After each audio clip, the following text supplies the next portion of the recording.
qui s'élevait à 2 millions, plus une moto et des crédits, lui, il va payer le double aux bandits qui l'ont enlevé, le Majidati de Gabi, et il va le torturer à mort de ses propres mains. C'est ce que Maliki avait dit.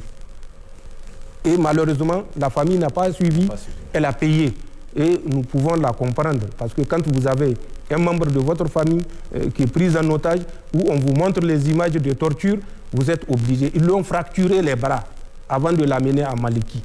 Quand ils l'ont amené à Maliki, il leur a payé comme promis le double de ce que la famille a donné. Il lui a fracturé les pieds, les membres, les fémurs. Il l'a fracturé et il l'a laissé comme ça.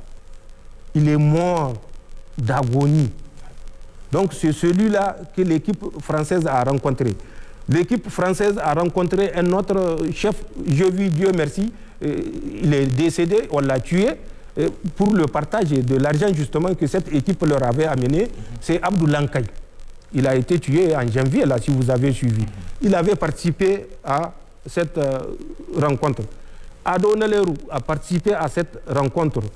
Et Sani Bled a participé à cette rencontre.